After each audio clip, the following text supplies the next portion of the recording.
Posisi Sudan dengan Saudi Arabia di Red Sea di Laut Merah ibarat Indonesia dengan Malaysia di Selat Malaka. Saudi itu Malaysianya, Sudan itu Indonesianya, karena Sudan sangat mirip Indonesia. Kaya sumber daya alam seperti gold, juga memiliki cadangan logam mineral berharga lainnya, selain minyak dan gas yang juga besar cadangan depositnya. Kita perjelas, posisi strategis, punya sumber daya alam, pemerintahannya ribut terus di dalam. Terdengar tidak asing bukan? Jadi ada apa dengan Sudan? Di Sudan saat ini terjadi perang saudara antara dua jenderal perang mereka, antara panglima dan wakil panglima militernya. Keduanya adalah pemimpin de facto Sudan. First in command versus second in command. Kita mereview apakah perang keduanya adalah merupakan proxy war dari sebuah perang yang lebih besar atau ada larger interest di belakangnya. Proxy war adalah siapa yang bertempur di lapangan berbeda dengan niat di belakang yang membantunya. Ukraina di belakangnya sekutu, terutama Amerika. Rusia di belakangnya Tiongkok. Jadi perang di Ukraina adalah proxy war antara Amerika dan Tiongkok. Sekarang bagaimana dengan Sudan? Blinken, Menteri Luar Negeri Amerika, mengkonfirmasi dengan pernyataan,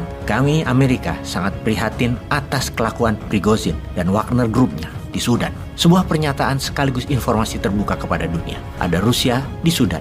Sergei Lavrov, Menteri Luar Negeri Rusia, membenarkan Wagner di sana untuk melindungi rakyat Sudan. Yang menjadi pertanyaan kita di awal, apakah Sudan adalah Ukraina selanjutnya? Proxy war Amerika dan Tiongkok lagi. Perang di Sudan saat ini adalah antara militer Sudan dengan pasukan paramiliter Sudan. Yang keduanya sebelum ini adalah masuk dalam jajaran angkatan bersenjata Sudan yang terpecah karena berasal dari dua kepentingan berbeda yang untuk sementara kemarin bersatu. Jenderal Abdul Fattah al-Burhan adalah panglima tentara Sudan dan juga merupakan pemimpin de facto sejak tahun 2021 ketika menggulingkan Presiden Omar al-Bashir. Jenderal Abdul Fattah al-Burhan bekerja sama dengan pemimpin paramiliter Muhammad Hamdan Dagalo di tahun 2021, yang mana Dagalo kemudian jadi vice atau wakil Abdul Fattah dengan pasukan paramiliternya menjadi pasukan tentara Sudan dengan nama RSF, Rapid Support Force, atau pasukan dukungan cepat. Lalu keduanya bertempur, yang pertempuran tersebut dimulai dengan serangan paramiliter pasukan dukungan cepat atau RSF di situs-situs utama pemerintah. Ledakan dan tembakan dilaporkan terjadi di seluruh Khartoum, ibu kota Sudan, sejak 15 April 2023. Mengapa para militer RSF menyerang dan akan mengkudeta pemimpin de facto yang katanya 2023 ini akan ada pilpres yang demokratis, di mana pemimpin sipil juga akan mendapat peluang bertanding. Bahkan Amerika ingin militer hanya mengawal pemerintahan sementara secara de facto untuk nanti diadakan pemilu yang dikuasai sipil.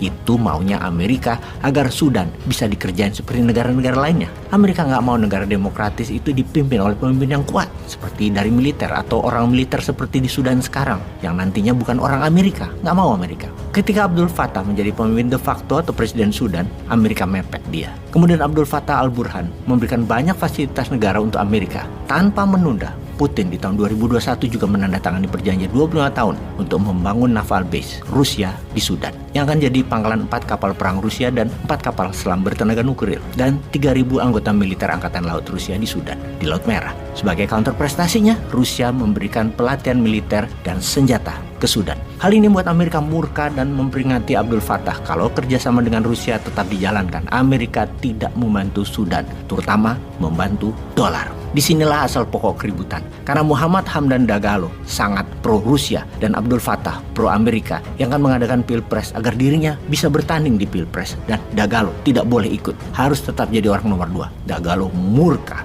dan menyerang, berusaha mengkudeta Abdul Fattah dibantu Wagner. Jadi sebenarnya ada apa sih di Sudan sampai 3 negara besar ikut cawe-cawe? Sudan memiliki kekuatan mirip seperti Indonesia. Ada tambang emas yang besar di mana 80%-nya dimiliki asing, terutama Rusia dan Tiongkok. Kemudian logam tanah jarang dan mineral berharga lainnya. Selain itu Sudan memiliki akses laut yang menghubungkan Laut Mediterania dengan terusan Suez ke Laut Arabia dan Samudra Hindia yang merupakan trafik tersibuk di dunia dalam maritim transportasi yang merupakan kekuatan transportasi dunia. Emas Sudan merupakan emas yang dipakai Rusia untuk bertransaksi ketika Rusia diembargo. Karena itu Amerika ngotot untuk kendalikan Sudan melalui pemimpin de facto Abdul Fattah al-Burhan. Dari sisi Tiongkok, kamratnya Rusia, military base-nya sangat besar di Djibouti, tetangga Sudan, dengan lebih dari 20.000 personel dan kekuatan laut yang cukup besar. Dengan Rusia dan Tiongkok di sana, apakah Amerika akan mundur? Pastinya tidak. Sudan akan panjang. Sahabat, dunia sedang tidak baik-baik saja. Wakanda lihat peluangkah di sini?